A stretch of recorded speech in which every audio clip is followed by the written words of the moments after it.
South Asian association for regional cooperation, సింపుల్గా షార్ట్కట్లో చెప్పాలి అంటే సార్క్. 8 ఏళ్ల క్రితం పాకిస్తాన్ అంతు చూడటానికి భారత్ అనుసరించిన స్ట్రాటజీతో సార్క్ పేరు అంతర్జాతీయ స్థాయిలో రీసౌండ్ ఇచ్చింది. అప్పుడు భారత్ కొట్టిన దెబ్బతోనే పాకిస్తాన్ ఆర్థిక పతనము మొదలైంది. అలాంటి సార్క్ పునరుద్ధరణ కోరుతోంది బంగ్లాదేశ్. అది కూడా మన దేశంతో దౌత్య వివాదం ముదిరి పాకాన పడిన ఈ సమయంలోనే. అందుకే మరోసారి సార్క్ టాక్ ఆఫ్ ది టౌన్గా మారింది. ఇంతకు పాకిస్తాన్ బెండు తీయటానికి మోదీ ప్రభుత్వం అస్త్రంగా ప్రయోగించిన సార్క్ను పునరుద్ధరించాలని ఢాకా ఎందుకు రిక్వెస్ట్ చేస్తోంది? సార్క్ పునరుద్ధరణపై మోదీ సర్కార్ నిర్ణయం ఎలా ఉండబోతోంది? Watch the story. దౌత్య వివాదం పీక్స్కు చేరిన వేళ రూటు మార్చిన ఢాకా. సార్క్ పునరుద్ధరణ కోసం మోడీ ప్రభుత్వానికి విజ్ఞప్తులు. సార్క్ పునరుద్ధరణ బంగ్లాదేశ్కు ఎందుకంత ముఖ్యం? శత్రువును దెబ్బకొట్టాలంటే యుద్ధాలే చేయనక్కరలేదు. ఇతరుల సహాయం దూరం చేస్తే చాలు. విద్వేషం, విభజన పునాదులపై పురుడు పోసుకున్న పాకిస్తాన్ విషయంలో చాలా కాలం క్రితం భారత్ అదే చేసింది. అంతర్జాతీయ వేదికలపై పాకిస్తాన్ ఉగ్రకుట్రల్ని బయటపెడుతూ ప్రపంచ దేశాల మద్దతు లేకుండా చేసింది. అయినా ఆ దేశంలో మార్పు రాలేదు. 2016 జనవరిలో పఠాన్కోట్ ఎయిర్బేస్ పై పాకిస్తాన్ ఉగ్రవాదులు దాడి చేశారు. ఈ దాడిలో 7 భద్రతా సిబ్బంది సహా 8 మంది మృతి చెందగా 38 మంది గాయపడ్డారు. ఈ కేసు విషయంలో పాకిస్తాన్ ప్రభుత్వం ఏర్పాటు చేసిన జాయింట్ ఇన్వెస్టిగేషన్ బృందం భారత్ వచ్చింది. ఆ సమయంలో అన్ని వివరాలను భారత్ సమర్పించింది. జైషే మహమ్మద్ ఈ దాడికి పాల్పడినట్లు సాక్ష్యాలిచ్చింది. కానీ విచారణ తర్వాత పాకిస్తాన్ చేరిన ఈ బృందం భారత్ కావాలనే తమను కించపరిచేలా కుట్రలు చేస్తుందని ఆరోపించింది. ఆ తర్వాత 2016లో సెప్టెంబర్ 18న సార్క్ సదస్సుకు 2 నెలల ముందు పాకిస్తాన్ ప్రేరేపిత ఉగ్రవాదులు భారత సైనిక శిబిరంపై ఉగ్రదాడి చేశారు. ఇందులో 19 మంది సైనికులు మరణించారు. తర్వాత సెప్టెంబర్ 28న భారత సైన్యం పాక్ పై సర్జికల్ స్ట్రైక్స్ చేసింది. అప్పుడే ఇస్లామాబాద్ విషయంలో ఇక ఏమాత్రం ఉపేక్షించకూడదని ఇండియా డిసైడ్ అయింది. పాక్ ఇప్పుడు అనుభవిస్తున్న ఆర్థిక సంక్షోభానికి తొలి అడుగు అప్పుడే పడింది. South Asian association for regional cooperation, సింపుల్గా షార్ట్కట్లో చెప్పాలంటే సార్క్. దక్షిణాసియాలో సుస్థిరత, శాంతి కోసం ఏర్పాటైన కూటమి ఇది. ఈ కూటమిలో భారత్, బంగ్లాదేశ్, పాకిస్తాన్, శ్రీలంక, ఆఫ్ఘనిస్తాన్, భూటాన్, మాల్దీవులు, నేపాల్ సభ్యదేశాలు. కూటమిలో ఎవరు కష్టాల్లో ఉన్నా మిగిలిన దేశాలు ఆదుకుంటాయి. 2016లో ఇస్లామాబాద్లో సార్క్ సదస్సు జరగాల్సి ఉంది. అయితే దానికి 2 నెలల ముందు ఉరి సెక్టార్పై ఉగ్రదాడి జరగడంతో అంతర్జాతీయ సమాజంలో పాకిస్తాన్ ఒంటరి చేయాలని డిసైడ్ అయింది భారత్. దీంతో పాకిస్తాన్లో జరగబోయే సార్క్ సదస్సుకు హాజరు కావడం లేదని ప్రకటించింది. సార్క్ చార్టర్ నిబంధనల ప్రకారం ఏదైనా ఒక సభ్యదేశం సదస్సుకు హాజరు కాకుంటే శిఖరాగ్ర సమావేశాలు జరపలేరు. ఫలితంగా సార్క్ సభ్యదేశాల బంగ్లాదేశ్, భూటాన్, ఆఫ్ఘన్ దేశాలు కూడా ఇస్లామాబాద్ సదస్సును బహిష్కరించాయి. నాటి నుంచి సార్క్ సదస్సులు మళ్లీ పట్టాలెక్కలేదు. 2020లో కరోనా వేళ సార్క్లో కదలిక వచ్చింది.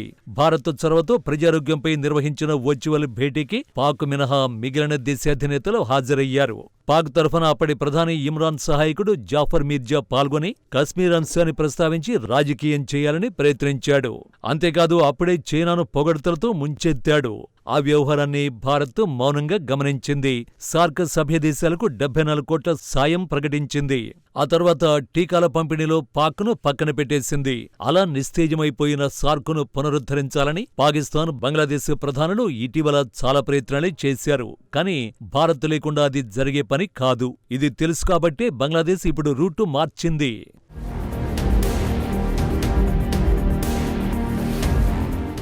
ఇటీవల ఒమన్లోని మస్కట్లో జరిగిన 8వ హిందూ మహాసముద్ర సమావేశంలో భారత విదేశాంగ మంత్రి ఎస్ జయశంకర్తో బంగ్లా తాత్కాలిక ప్రభుత్వ విదేశాంగ సలహాదారు తౌహిద్ హుస్సేన్ కీలక చర్చలు జరిపారు. ఈ సందర్భంగా ఇండియా పాకిస్తాన్ వివాదంతో చాలా కాలంగా సార్క్ పునరుద్ధరణకు భారత్ మద్దతును కోరారు. అలాగే సార్క్ స్టాండింగ్ కమిటీ సమావేశాన్ని ఏర్పాటు చేయవలసిన అవసరాన్ని హుస్సేన్ నొక్కి చెప్పారు. అయితే ఈ సమావేశం తర్వాత సోషల్ మీడియాలో జయశంకర్ చేసిన పోస్టులో సార్క్ గురించి ఎక్కడా ప్రస్తావించలేదు. బంగ్లాదేశ్ తాత్కాలిక ప్రభుత్వానికి చెందిన విదేశాంగ సలహాదారుడు ఎండి తౌహిద్ హుస్సేన్ ని కలిశాను. ఇరువురి మధ్య ద్వైపాక్షిక సంబంధాలు, bay of Bengal initiative for multi sectoral technical and economic cooperation పై చర్చ జరిగిందని తెలిపారు. అంతే తప్ప ఎక్కడా సార్క్ అన్న పదాన్ని కూడా జయశంకర్ వాడలేదు. వాడే ఛాన్స్ కూడా లేదు. ఎందుకంటే సార్క్ను పునరుద్ధరిస్తే జరిగే విధ్వంసం ఏంటో జయశంకర్ కు తెలుసు.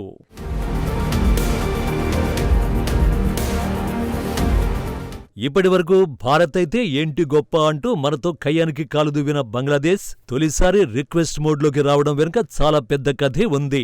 బంగ్లాదేశ్ ఆర్థిక పరిస్థితులు అంతంత మాత్రంగానే ఉన్నాయి. హిందువులపై దాడులు, మాట వినకపోవడంతో మోడీ సర్కార్, యూనస్ సర్కార్ తీరును అంతర్జాతీయ సమాజం ముందు పెట్టడంలో సక్సెస్ అయింది. ట్రంప్ ఎంట్రీ తర్వాత అమెరికా నుంచి వచ్చే అన్ని రకాల సాయాలు బంగ్లాదేశ్ కు నిలిచిపోయాయి. మోడీ అమెరికా పర్యటనలోనూ బంగ్లాదేశ్ ను మోడీకే వదిలేస్తున్నట్టు ట్రంప్ తేల్చి చెప్పేశారు. ఢాకా నమ్ముకున్న పాకిస్తాన్ ఆల్రెడీ ఆర్థిక సంక్షోభంలో కూరుకుపోయింది. అక్కడి నుంచి చిల్లిగవ్వ కూడా ఢాకాకు రాదు. ఇక చైనా కూడా ఊరికే ఆర్థిక సహాయం చేసే టైప్ కాదు. $1 ఖర్చు పెట్టిందంటే దాని వెనుక చాలా పెద్ద ఆక్రమణ లక్ష్యాలుంటాయి. ఇలా అన్ని దారులు మోసుకుపోయాయి కాబట్టి యూనస్ ప్రభుత్వం భారత్ ముందు నిలబడి సార్కును పునరుద్ధరించండి మహాప్రభో అని వేడుకుంటోంది. ఎందుకంటే సార్కు పునరుద్ధరణతో ఢాకా కష్టాలు తీరే అవకాశం ఉంటుంది. కానీ అందుకు మోడీ సర్కారు ఓకే చెప్పే ఛాన్స్ లేదు. సార్కును పునరుద్ధరిస్తే బంగ్లాదేశ్ తో పాటు పాకిస్తాన్ కూడా ఆర్థికంగా బలం పుంజుకుంటుంది. అవసరం తీరిన తర్వాత రెండు దేశాలు మళ్లీ కుట్రలు చేస్తాయి.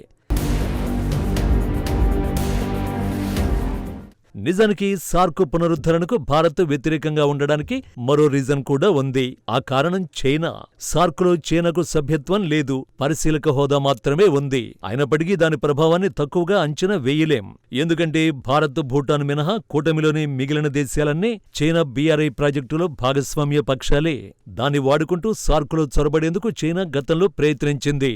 పాక్, మాల్దీవులు, నేపాల్, శ్రీలంకలతో భారత్ సంబంధాలు దెబ్బతినడంలో చైనా పాత్ర సుస్పష్టం. ప్రస్తుతం పాకిస్తాన్కి మిగిలిన వాటితో సంబంధాలు కొంత మెరుగుపడ్డాయి. ఇలాంటి సమయంలో సార్కును పునరుద్ధరిస్తే శత్రు దేశాలన్నీ బలపడతాయి. అందుకే బంగ్లాదేశ్ కాళ్లబేరానికి వచ్చిన సార్క్ విషయంలో మోడీ ప్రభుత్వం ఆలోచన మారదు. కాకపోతే ఆర్థిక సాయంతో బంగ్లాదేశ్కు అండగా నిలిచే ఛాన్స్ ఉంటుంది. అది కూడా భారత వ్యతిరేక కుట్రల నుంచి ఆ దేశం దూరంగా ఉండి హిందువులపై దాడులను అడ్డుకుంటేనే జరుగుతుంది.